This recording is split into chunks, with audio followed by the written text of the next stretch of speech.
శ్రీదేవి గారు రచించిన ఒక చక్కటి కథ విందామండి. ఇంకేంటి అహల్య, వాసు పెళ్లి కుదిరిపోయింది. కోడలొస్తుంది. అంతా తీరికే. ఫ్రెండ్స్ అన్న మాటలు పదే పదే గుర్తొచ్చాయి అహల్యకి. పెదాల మీద చిన్న నవ్వు విరిసింది. నిజమే, కోడలొస్తే ఇంటి బాధ్యతల నుంచి తనకి కొంతైనా విముక్తి. ముందో వారం రోజులు పల్లెటూళ్ళలో ఉండే తన తల్లిదండ్రుల దగ్గరికి వెళ్ళి రావాలి. ఆ తర్వాత వరుసపెట్టి అక్కా చెల్లెళ్ళందరిళ్ళకి వెళ్ళి తలో 2 రోజులు ఉండాలి. ఢిల్లీలో ఉండే అన్నగారు, బొంబాయిలో ఉండే తమ్ముడు ఎప్పుడూ అంటూ ఉంటారు. వాళ్ళు రమ్మని అంటారు. ఇక్కడ భర్త, పిల్లలు వెళ్ళమని చెప్తారు. కానీ తనే వెళ్ళలేదు. వెళ్ళినా ఒక్కరోజు మించి ఉండలేదు. ఏవో అజ్ఞాత బంధాలు తనని ఉండనివ్వవు. ఇక్కడ ఇబ్బంది పడుతున్నారేమో, వేళకి వండుకున్నారో, తిన్నారో లేదో, ఎన్నో సందేహాలు. అంతా కలిసే వెళ్దామనుకుంటే భర్త చేసేది పోస్టాఫీస్‌లో. ఎప్పుడూ లీవు దొరకదు. మరోవైపు పిల్లలు చదువులు. వాసు భార్యొస్తే ఇంటి బాధ్యతలు ఆమెకి వదిలిపెట్టి తను నిశ్చింతగా వెళ్ళి రావచ్చు. ప్రపంచం చాలా అందంగా అనిపించిందామెకి. ఆ ఆనందంలోనే ఉప్మాకి పెట్టిన పోపు మాడిపోయిందని గుర్తించి అదంతా వంపేసి మళ్ళీ ఫ్రెష్‌గా నూనె వేసి స్టవ్ మీద పెట్టింది. చిరాకు పడకుండా. స్నేహా, ఫ్రిడ్జ్‌లోంచి పచ్చిమిరపకాయలు, కరివేపాకు తెచ్చివ్వవే అంది కూతురితో. ఆ పిల్ల ఓ చేత్తో నోట్సు, మరో చేత్తో తల్లి అడిగినవి తీసుకువచ్చి వాటిని ఆవిడకిస్తూ, ఇంకెంతమ్మా, వదినొస్తే నేనింక వంటింట్లోకి అడుగే పెట్టను అంది. తల్లి చెప్పే చిన్న చిన్న పనులు, కోరే సహాయాలు స్నేహకి నవ్వు తెప్పిస్తాయి. తను సీరియస్‌గా చదువుకుంటున్నప్పుడైతే కోపం కూడా వస్తుంది. ఇంటి పనంతా నిలబడి అవలీలగా చెయ్యగలిగే తల్లి స్టాండ్‌లోంచి గ్లాసిమ్మనో, ఫ్రిడ్జ్‌లోంచి ఇలాంటి వస్తువులు తెమ్మనో చెప్పడం వింతగానూ అనిపిస్తుంది. ఒక్కర్తీ ఉండడం చేత వంటింట్లో బోర్ కొడుతుందేమో, వదినొస్తే మంచి కంపెనీ అనుకుంది. ఆ వదిన కోసమే నేను చూస్తున్నాను. నా గదిలో పుస్తకాలన్నీ చిందరవందరగా ఉంటాయని నాన్నగారు కోపడుతుంటారా? అమ్మేమో తనకి తోచినట్లు సర్దేస్తుందా? తరువాత నాకు కావలసినవి దొరక్క నేను పడే తిప్పలు మీకేం తెలుసు? వదిన పోస్ట్ గ్రాడ్యుయేట్. నా రూమ్ ఛార్జ్ తనకిచ్చేస్తాను అన్నాడు హరి అప్పుడే అక్కడికొస్తూ. అందరి మాటలు వింటుంటే నవ్వొచ్చింది ప్రసాదరావుకి. అలాగే నవ్వొచ్చి పెదాలని, మనసుని పలకరించిన మరో వ్యక్తి వాసు. కాబోయే పెళ్ళికొడుకు. కోడలొస్తుంది. కొడుకు జీవితంలోకి వసంతంలా. అనుకోవడం లేదెవరూ. ఎవరి బాధ్యతల్ని వాళ్ళు చిలక్కొయ్యికి తగిలించినట్టు ఆమె భుజాన తగిలించి ఊపిరి పీల్చుకుందామనుకుంటున్నారు. ఇంతకీ ఆమె గారి ఆకాంక్షలేమిటో? వాసికి సెట్టయిన అమ్మాయి సృజన. చామన ఛాయలో మృదుత్వం, దృఢత్వం సమపాళ్ళలో కలిసినట్టుంటుంది. చదువుకుంది, జాబ్ చేస్తోంది. పెళ్లి చూపులప్పుడు వాసుతో బోల్డుగా తన యాంబిషన్స్ చెప్పింది. వాళ్ళది ఇదే ఊరు. ట్రాన్స్‌ఫర్‌ల బెంగలేదు. చాలా ఇష్టపడి ఒప్పుకున్నాడు వాసు.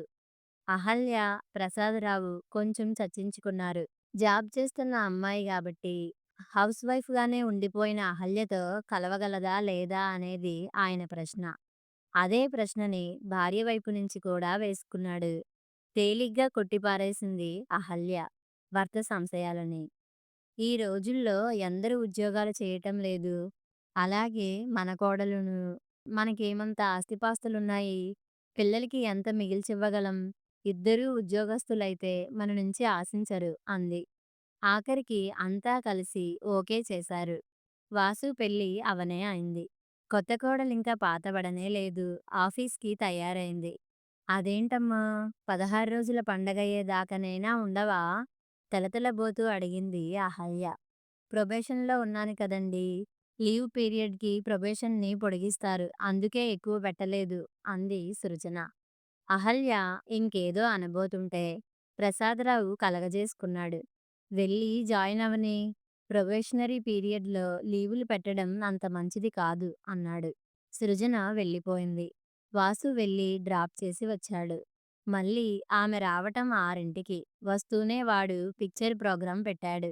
ఫ్రెండ్ భార్యతో వెళ్తూ వీళ్ళని రమ్మన్నాడట. తిరిగొచ్చేసరికి రాత్రి 10:30. అప్పుడొచ్చి అన్నం పెట్టుకుని తిన్నారు. అహల్యకి కొద్దిగా అసహనంగా అనిపించింది. అదెందుకో అర్థం కాలేదు. పొద్దున్న 6కి లేస్తుంది సృజన. ఒక్కొక్కసారి 6:30 కూడా అవుతుంది. లేచి గబగబా స్నానం చేసి వంటింట్లోకొస్తుంది. అప్పటికే అహల్య లేచేసి ఉంటుంది. స్టవ్ మీద ఒకవైపు పొగలు చిమ్ముతున్న పాలు, మరోవైపు హిస్సుమంటూ కుక్కరు ఉంటాయి. అయ్యో! మీరు కుక్కరు పెట్టేశారా? నేనొచ్చేదాన్నిగా, ఆగకపోయారా? అంటుందేమోనని ఆశిస్తుంది అహల్య. అంతేకాదు మర్నాటి నుంచి తనకన్నా ముందే లేచి వంటింట్లో కనిపిస్తుందని కూడా అనుకుంటుంది. ఊహూ, అలాంటిదేం జరగదు. కామ్‌గా మిగిలిన పని అందుకుంటుంది. గబగబా అయిందనిపించి వాసుకు పెట్టి తను తిని బయట పడుతుంది. 6కి వచ్చాక కొద్దిసేపు వాళ్ళ గదిలో రిలాక్స్ అయి, స్నానం చేసి, ఆ తర్వాత తీరిగ్గా వంటగదిలో అడుగుపెట్టేసరికి సగం వంటైపోయి ఉంటుంది. అప్పుడు ఏమీ మాట్లాడదు. తన పద్ధతి మార్చుకోదు. రాత్రి 10కి వాళ్ళ గదిలో లైటు ఆరిపోతుంది. మళ్ళీ 12కి వెలుగుతుంది. 2 దాకా అంత రాత్రివేళ అంతసేపు లైటేసుకుని ఏం చేస్తుంటారో అర్థమవదు అహల్యకి. మధ్యలో మాటలు వినిపిస్తుంటాయి సన్నగా. ఏం చేస్తుంటారు? టీవీ చూస్తుంటారా? కబుర్లు చెప్పుకుంటుంటారా? ఉదయం సృజన లేచేసరికి 6 దాటిపోతోంది తరచుగా. ఈ పిల్ల పద్ధతి నాకేం నచ్చలేదండి. ఎంతకాలం కొత్త కోడలు. చకచకా 4 పనులు చేసుకుపోవాలి గాని, అంతా నా వంతన్నట్టు తూచి తూచి చేస్తుంది. అయినా అర్ధరాత్రేం కబుర్లుంటాయి. పొద్దున్నేమో 7 దాకా లేవకపోవడం. పరాయింటికొచ్చిన ఆడపిల్ల ఇలాగేనా ఉండటం? బుద్ధుండొద్దు ఆ తల్లికి. ఇదేం పెంపకం? ప్రసాదరావుతో అనేసింది అహల్య. కోడలొస్తుంది, బాధ్యతలు తగ్గుతాయి, సరదాలు పెరుగుతాయనుకుంటే, అక్కరకు రాని చుట్టంలా వచ్చి పడింది. అదే చాకిరీ, అదే బాధ్యత. ఉక్రోషంతో ఆమెకి కళ్ళల్లో నీళ్లు తిరుగుతున్నాయి. ఏవో పనులు చేస్తూనే ఉంది కదా అహల్య! అన్నాడు ప్రసాదరావు సర్ది చెప్తూ. ఊహూ, నాకిదేం నచ్చలేదు. నేను లేచేసరికి తన వంటింట్లో ఉండాలి గాని, నేను పనంతా చేసుకున్నాక తను తిప్పుకుంటూ రావడం కాదు. సాయంత్రం మాత్రం రాగానే కాళ్ళు కడిగేసుకుని వంటింట్లోకి ఎందుకు రాదు? తొందరపడకు, హెచ్చరించాడు ప్రసాదరావు. తను అనుకున్నట్టే జరగడం అతనికి బాధని కలిగించింది. ఇంట్లో పని, ఆఫీసులో పని, అయినా ఈ ఎగ్జామ్స్ అసలు పాసవుతానా? ఓహో, నా వల్ల కావటం లేదు. కొద్ది రోజులు మా అమ్మ వాళ్ళింట్లో ఉంటాను. కనీసం ఎగ్జామ్స్ దాకా. కళ్ళల్లో నీళ్లు తిరుగుతుండగా అంది సృజన. నిన్న మొన్నటిదాకా ఏ బాధ్యతలు లేకుండా పెరిగి, ఒక్కసారి ఇంతమంది మధ్యకొచ్చి పడేసరికి గిజగిజలాడిపోతోంది. ముఖ్యంగా అహల్య తనని దోషిలా చూడటాన్ని తట్టుకోలేకపోతోంది. అమ్మ, పిన్ని, మేనత్తలు వీళ్ళ ప్రేమని మాత్రమే చూసిన ఆమెకి ఇక్కడ ఎదురవుతున్న టఫ్‌నెస్ గాయపరుస్తోంది. తనకి పెద్దగా పనులు రావు. కుక్కరు పెట్టడం, కొన్ని కూరలు చెయ్యటం, సాంబారు చేయటం వచ్చు. అది పెళ్ళికి ముందే నేర్చుకుంది. తనకొచ్చినవేవో చేస్తూనే ఉంది. టైం చాలటం లేదు. సృజన అన్న ఆ కొద్ది మాటల్లోనూ ఆమె ఆంతర్యాన్ని విన్నాడు వాసు. అమ్మా వాళ్ళతో మాట్లాడతాను అన్నాడు మృదువుగా దగ్గరకు తీసుకుని. పెళ్ళికి ముందు తనింట్లో జరిగిన చర్చలు గుర్తొచ్చాయి. అప్పుడే తల్లిలో అసంతృప్తి ఛాయలు కనిపిస్తున్నాయి. ఆవిడ ఆశించినట్టు కోడలు ఇంటిని అల్లుకుపోవడం లేదని, 30 ఏళ్లుగా ఇంటికి, వంటకి అంకితమైపోయిన ఆవిడ అలా ఆశించడంలో తప్పులేదు. మరి సృజన? ఇంట్లోనూ, ఆఫీసులోనూ ఎంతకని చేయగలదు? అందులోనూ పెళ్ళైన కొత్తలో. ఆమె పుట్టింట్లో ఇద్దరూ ఆడపిల్లలే. చదువు, ఉద్యోగం, కెరీర్ అనే యాంబిషన్స్‌తో పెంచారు. ఇల్లు, పని అని కండిషన్ చేయలేదు. పెళ్లి చేసుకోవటంతో సరికాదు. ఇంకా పెద్ద బాధ్యతేదో తన పైన ఉందనిపించింది వాసుకి. ఇప్పుడది పుట్టింటికి దేనికిరా? తెల్లబోతూ అడిగింది అహల్య. ఎగ్జామ్స్ ఉన్నాయమ్మా అన్నాడు వాసు. అతని మాటలింకా పూర్తి కానేలేదు, విరుచుకుపడింది. ఇప్పుడంత కొంపలంటుకుపోయే ఎగ్జామ్స్ ఏం ఉన్నాయి? తర్వాత రాసుకోమను. పెళ్ళై అత్తగారింటికొచ్చిందా లేక హాస్టల్‌కొచ్చిందా?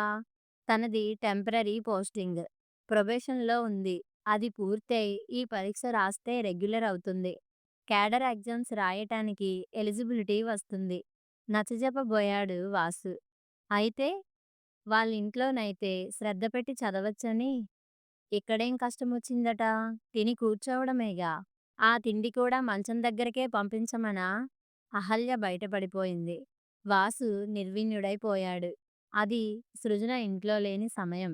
ప్రసాదరావు వెంటనే జోక్యం చేసుకున్నాడు. వాసు, నీకెలా మంచిదనిపిస్తే అలాగే చెయ్యి. నువ్వేం చిన్నవాడివి కాదు, పెళ్ళైన వాడివి. అన్నిటికీ మమ్మల్నడగడం దేనికి? అన్నాడు. వాసు తలంచుకుని వెళ్ళిపోయాడు. ఈ పరిస్థితుల్లో సృజనని కొంతకాలం తల్లికి దూరంగా పంపడమే ఉత్తమమనిపించింది. లేకపోతే మనసులు విరుగుతాయి. తన లేడీ కొలీగ్స్‌కి అత్తలంటే ఎంత ద్వేషమో అతనికి తెలుసు.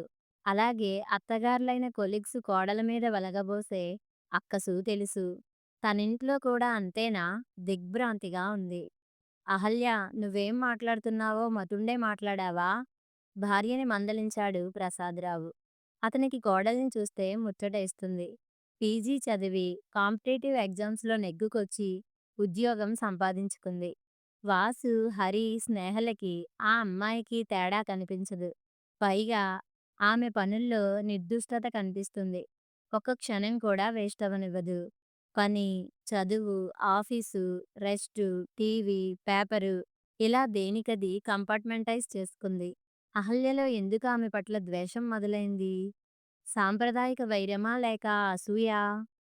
భర్త మందలింపుతో తనని తను నిగ్రహించుకుంది అహల్య. అతని ముందు తన అసంతృప్తిని పరిచింది. ఇదేమిటి? కోడలొస్తే నాకు కొంత ఆసరా అవుతుందనుకున్నాను. ఓ కొడుకుని నాకు దూరంగా తీసుకుపోవడమా? తను నాకు చేసే సాయం? అంది. అతను చిన్నగా నవ్వాడు. ఎదుటివారి నుంచి ఆశించడం, వాళ్ళకి మనం ఏదో ఇవ్వాలనుకోవడం, ఈ రెండూ చాలా సమస్యల్ని సృష్టిస్తాయి అహల్య. కోడలు తీసుకోవడానికి నీకున్న బాధ్యతలేమిటి? ఆ అమ్మాయికి లేనివేమిటి? నీ చేతిలో పనందుకుని నిన్ను కూర్చోబెట్టి చేయాలని ఆశించావు. తను చేసే విధంగా నువ్వు చేయించుకుంటావా? కెరీర్ అనే కేంద్రం చుట్టూ తిరిగే ఆ పిల్లకి ఇంత ఇల్లు, ఇన్ని సామానులు, ఇన్ని పనులు అవసరం లేదు. ఏదో ఇంత వండుకుని ఆఫీస్‌కు పరిగెత్తటం, తిరిగొచ్చాక ఓపికుంటే మళ్ళీ వంట, లేకపోతే బయట తినటం. తనొక్కర్తేనా ఉద్యోగం చేస్తుంది? మధ్యలోనే ఆపి ఉక్రోషంగా అడిగింది. ఏదో ఓ ఉద్యోగం ఉంది. ప్రమోషన్‌లవి వాసు చూసుకుంటాడు. తనకెందుకివన్నీ? ప్రసాదరావుకి నవ్వు, కోపం రెండూ వచ్చాయి. భార్యది అజ్ఞానమో, మూర్ఖత్వమో అర్థమవలేదు. తన అడుగులకి మడుగులొత్తడానికి కోడలు ప్రమోషన్‌లవి వదులుకొని కూర్చోవాలని ఆశిస్తోంది. చచ్చేదాకా ఈ చాకిరీ నాకు తప్పదులెండి. అదేగా మీరు చెప్పేది? ఆవిడగారు సింగారించుకొని ఆఫీస్‌కెళ్ళి కూర్చుంటుంది. నేనేమో అన్నీ అమర్చి పెడతాను అంది తనే మళ్ళీ.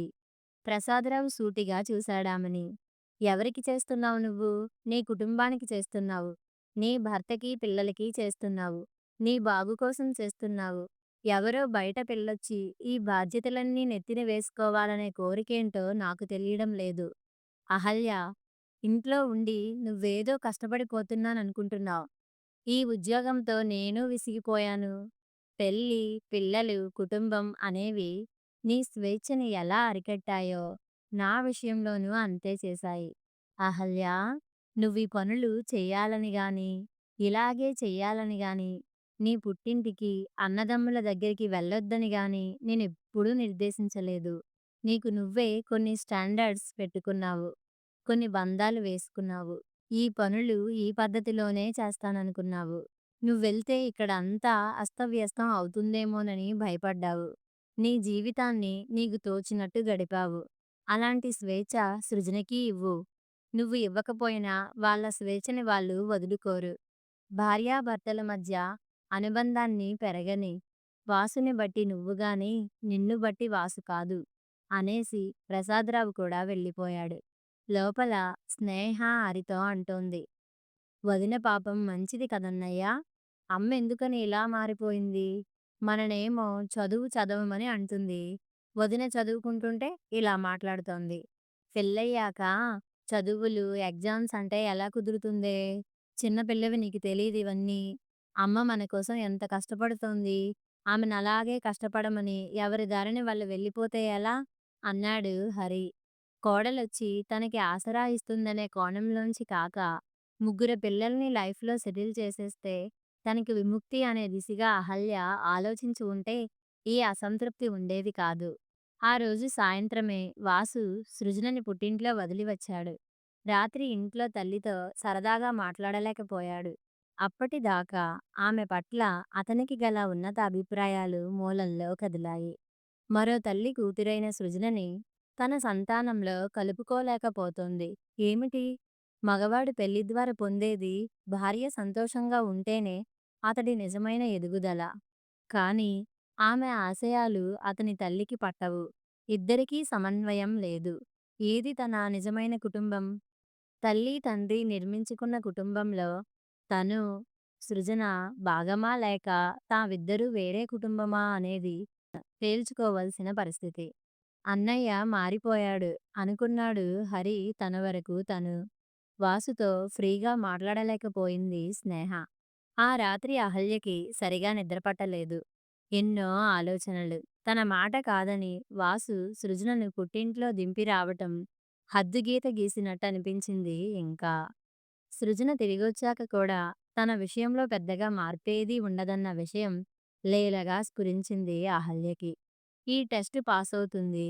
ఇంకా కొన్ని టెస్టులు ఎదురుచూస్తుంటాయి. అవి రాస్తుంది. ప్రమోషన్స్ ఒస్తాయి. కెరీర్ దాన్ని నిరంతరం ముందుకు తీసుకెళ్ళాలి. ఈ మధ్యలో ఎప్పుడో తీరిక చేసుకొని ఓ పాపనో, బాబునో కంటుంది. ఆ పాపో, బాబో పెద్దయి స్కూల్‌కెళ్ళేదాకా తమతో కలిసుంటారేమో! అదైనా తను మంచిగా ఉంటేనే. లేకపోతే వేరే వెళ్ళిపోతారు.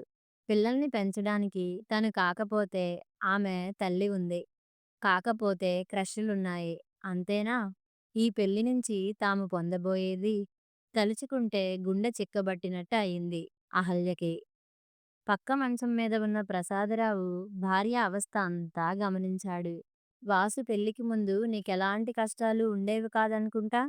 నువ్వేడవడం నేనెప్పుడూ చూడలేదు అన్నాడు వ్యంగ్యంగా. అహల్య తీవ్రంగా గాయపడింది. సృజన తోడు లేకపోవడం వాసుకి వెలితిగా అనిపిస్తోంది.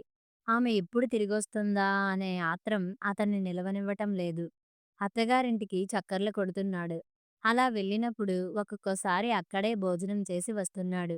అది అహల్య అసహనాన్ని పెంచుతుంది. మగవాడు సాంప్రదాయ భర్త స్థాయి నుంచి స్మార్ట్ లైఫ్ పార్ట్నర్‌గా ఎదగడాన్ని కూడా ఆమె గుర్తించడం లేదు. అసలా ప్రక్రియ ఒక్కొక్క తరంలోనే కొద్ది కొద్దిగా జరుగుతూ వస్తోంది. ఏ తరం తల్లికి ఆ తరానికే తన కొడుకు మారిపోయినట్టు అనిపిస్తోంది. తమ భర్తల్లో వచ్చిన మార్పు మాత్రం వాళ్ళు గుర్తించడం లేదు. అహల్య దీనికి మినహాయింపు కాదు. సృజన తల్లితో అత్తారింటి గురించి చెప్పింది. ఆవిడకేంటో నా ఉనికి ఇష్టం లేనట్టు ఉంటుంది. నేనేం చేసినా తప్పే కనిపిస్తుంది. వాసుకి నా గురించి ఏవో చెప్తుందనుకుంటా. ఒక్కోసారి అతను మూడీగా ఉంటాడు. ఎందుకమ్మా అంత ఇష్టం లేకుండా పెళ్లి చేయడం అంది కన్నీళ్లతో. పెళ్ళవగానే ఆడపిల్ల పరాయిదవుతుందని ఓపెన్‌గా ఒప్పుకుంటారు. మగవాడి విషయంలో కూడా అదే నిజమైనా అలా ఒప్పుకోలేరు. అతనింకా తన కొడుకే తన చెప్పు చేతల్లోనే ఉండాలని ఆశిస్తారు. క్రమంగా అర్థమయ్యేదాకా సంఘర్షణ తప్పదు అంది సృజన తల్లి. ఆవిడ కూడా అత్త చేతిలో అరళ్ళు పడ్డదే. వాసు ప్రేమ పట్ల సృజనకెలాంటి సందేహం లేదు. కానీ దాని మీద అత్తగారి ప్రభావం ఎంత ఉంటుందనేదే ఆమెని భయపెడుతుంటుంది. ఆఖరి పరీక్ష అవగానే తనే వెళ్లి సృజనని తీసుకొచ్చేశాడు వాసు. మంచి రోజు చూసుకుని మేమే తీసుకొచ్చి దింపుతాం అని సృజన తల్లిదండ్రులు చెప్పినా వినలేదు. ఇంకొక్క క్షణం కూడా ఆమెను వదిలిపెట్టి ఉండలేని స్థితికొచ్చేశాడు. ఇంటికి రాగానే అహల్య అననే అంది. ఏమ్మా మీ వాళ్ళకి సాంప్రదాయం పద్ధతి ఏమీ తెలీవా? లేకపోతే అలాంటి పట్టింపులేం లేవా? మొదటిసారి వెళ్ళావు కదా! పెద్దవాళ్ళు వెంటబెట్టుకుని రావాలన్న కనీసపు మర్యాద కూడా లేదా? అని. మీ అబ్బాయే వద్దన్నారండీ సృజన మామూలుగా అనేసింది. అహల్య అహం దెబ్బతింది. విసురుగా వెనక్కి తిరిగి లోపలికి వెళ్ళిపోయింది. ఇది చూసిన ప్రసాదరావు ఒక ఖచ్చితమైన నిర్ణయానికొచ్చేశాడు. ఇప్పుడు లీవెందుకు పెట్టారు? ఆశ్చర్యంగా అడిగింది అహల్య. కొద్ది రోజులు అందరిళ్ళకి తిరిగొద్దాం. నువ్వు అనుకుంటున్నదేగా జవాబిచ్చాడు ప్రసాదరావు. అహల్య మొదట అపనమ్మకంగా చూసినా అతని ప్రయాణపు ఏర్పాట్లు చూస్తుంటే నమ్మక తప్పలేదు. ఒక్కొక్కరింటికి వెళ్తూ ఉంటే ప్రపంచానికి సంబంధించిన కొత్త ద్వారం తెరుచుకుంటున్నట్టు అనిపిస్తోంది అహల్యకి. ఇదివరకు వాళ్ళతో బంధుత్వాలున్నాయి, రాకపోకలు ఉన్నాయి. కానీ ఇప్పుడు మొదలైంది కొత్త విశ్లేషణ. అందరిళ్లలోనూ వాసికి సమవయస్కులైన పిల్లలున్నారు. ఒక్కొక్కరిది ఒక్కో సమస్య. అహల్య అన్న ఇంట్లో ఓ రకం సమస్య. కొడుకు, కోడలు దెబ్బలాడి వేరు పడతారట. అన్నగారు దాన్ని తాత్వికంగానే తీసుకున్నారు. ఎదిగిన పిల్లలు ఎంతకాలం మనని అంటిపెట్టుకుని ఉంటారు? వాళ్ళకి, మనకి ఇంటరాక్షన్ ఆగిపోయాక కూడా కలిసెలా ఉంటారు? ఎక్కడ ఇంటరాక్షన్స్ ఉంటాయో సహజంగానే అటువైపు ఆకర్షించబడతారు అని ఫిలాసఫీ మాట్లాడినా, అహల్య వదిన మాత్రం తన బాధని దాచుకోలేకపోయింది. ఎంత అపురూపంగా పెంచానే అహల్య వాడిని. అలాంటిది నా మాట విషమైంది, భార్య బెల్లమైంది అంది. రోలొచ్చి మద్దెలతో మొరపెట్టుకున్నట్లుందిలే బావా! మా ఇంట్లోనూ ఓ కోడలుంది.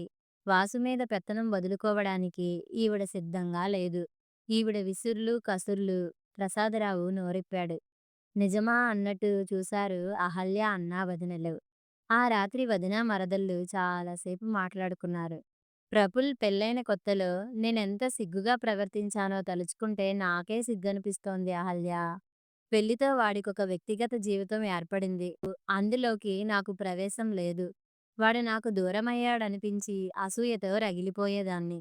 కోడలి మీద అకారణ ద్వేషం చూపించేదాన్ని. వాళ్ళిద్దరి విషయాల్లో అనవసరంగా జోక్యం చేసుకునేదాన్ని. ఇంతలో మీనా ప్రెగ్నెంట్ అవ్వడం, బాబు పుట్టడం జరిగింది. వాడు నా మనవడు, నా కొడుకు రక్తం. ఇలా అనుకుంటే నా మనసు ఉప్పొంగిపోయేది. వాడిని ఒక్క క్షణం కూడా వదిలిపెట్టి ఉండలేకపోయేదాన్ని. మీనా వాడిని సరిగ్గా పెంచలేదేమో లాంటి ఆలోచనలొచ్చేవి. కొడుకు ఎప్పటికీ కొడుకుగానే ఉండిపోవాలని మన కోరిక. అతనొక ప్రేమికుడిగా, చక్కటి భర్తగా, తండ్రిగా ఎదుగుతూ ఉంటే సహించలేం.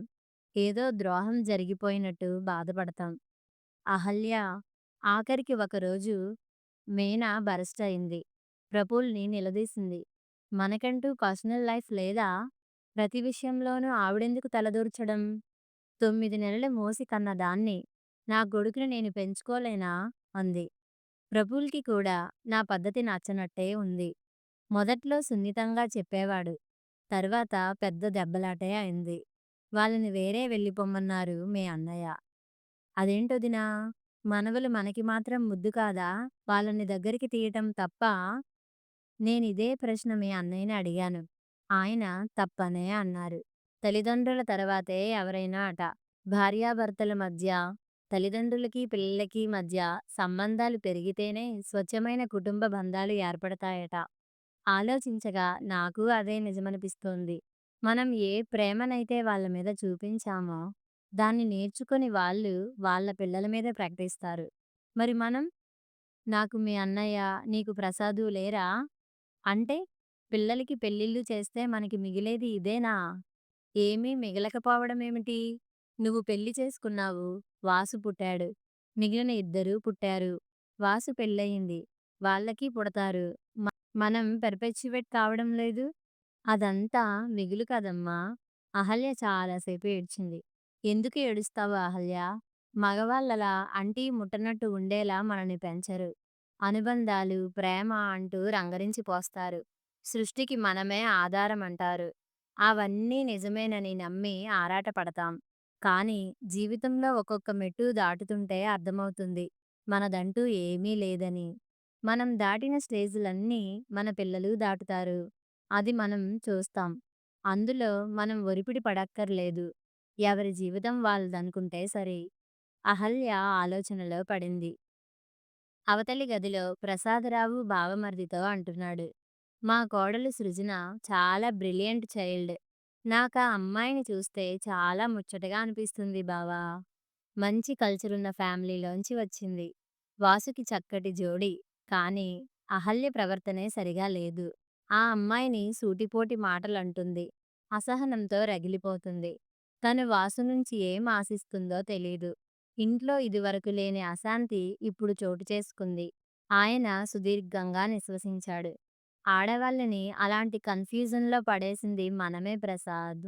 వాళ్ళ కోసం వంటింటిని సృష్టించి, దానికి పట్టాభిషిక్తుల్ని చేసినది ఒకప్పుడు మనమే. ఇప్పుడు వాళ్ళని డ్రాయింగ్ రూమ్ దాకా తీసుకురావాల్సిన బాధ్యత కూడా మనదే. ఎదిగిన పిల్లల్ని స్నేహితుల్లా చూడమంటారు. కొడుకు స్నేహితుడైనప్పుడు కోడలు స్నేహితుడి భార్య అవుతుంది. స్నేహితుడి భార్యతో ఎలాంటి డీసెన్సీ చూపిస్తామో ఆమె పట్ల కూడా చూపిస్తే ఈ గొడవలు తలెత్తవు. కానీ అదే చేయలేకపోతున్నాం అన్నాడు. వదిన జీవితంలో వచ్చిన మార్పుని గమనించింది అహల్య. ఇదివరకట్లా చాదస్తంగా పనితో కాలాన్ని గడపడం లేదు. పూజలు కూడా తగ్గాయి. టీవీ చూస్తోంది. పుస్తకాలు చదువుతోంది. మ్యూజిక్ క్లాసులకి కూడా వెళ్తోందట. మార్నింగ్ వాక్, ఈవినింగ్ వాక్ చేస్తోంది. ఎలాంటి జీవితం గడపాలని పెళ్ళైన కొత్తలో ఏ ఆడపిల్లైనా అనుకుంటుందో అలాంటిది గడుపుతోంది. కానీ అందులో వెలితి ఉంది. కారణం ఇప్పుడు అది ఆమె మీద బలవంతంగా రుద్దబడింది. అహల్యకి తన గమ్యం ఏమిటో స్పష్టమైంది. అది 2 విధాలు. తను సృజనని మరో కూతురిలా ప్రేమించగలగాలి. అప్పుడు కూడా వాళ్ళు తమ మధ్య ఇమడలేకపోతే స్వేచ్ఛనివ్వాలి. వదినలా బాధపడుతూ కాదు, నవ్వుతూ. కథ సమాప్తం.